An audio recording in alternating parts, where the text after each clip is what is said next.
What's up, guys? Today it's a very special video for you. This thing's getting dynoed down here at Power Plant Industries. All right, we got the truck on the dyno, strapping it down.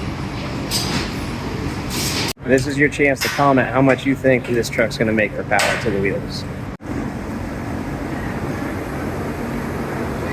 We got everybody placing bets on what it's going to run.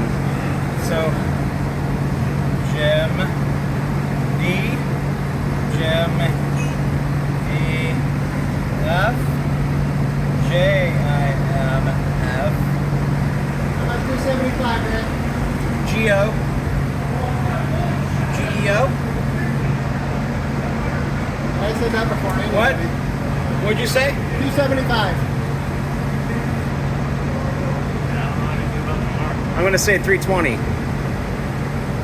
The owners are always optimistic. I said 300. Yeah. 287. That 400 is going to be about, I don't know, 70.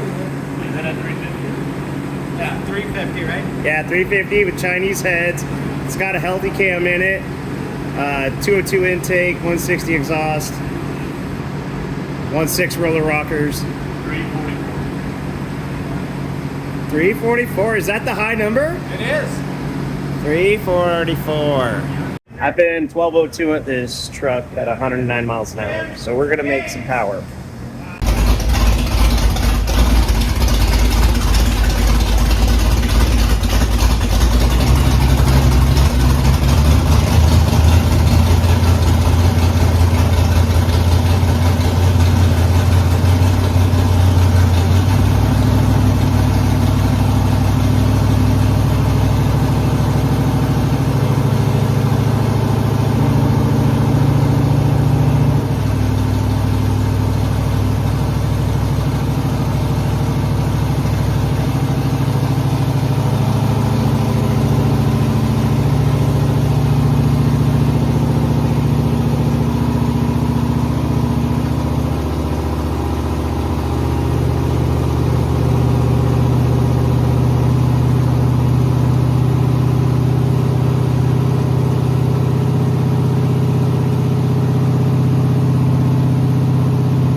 So I'm sitting here uploading the video and creating, and I realized I didn't get any video of like real video of like the dyno graph itself. Sorry for that. I could tell you from the first pull to the third pull after tuning it. The first pull it was at like 4,000 RPM. It was making like 172 horsepower, and then at the on the third pull at 4,000 RPM, it was making like about 187 horsepower. So that's a pretty good gain. And when you're making more power sooner, you're going to be faster in the quarter mile. But as always, and all we did was just basic jetting and got the air fuel right in it. So I think there's other places where the truck could pick up. As always, thanks for watching, thanks for liking, thanks for subscribing, and here's a pass of the truck from a couple different angles after the dyno tuning was done.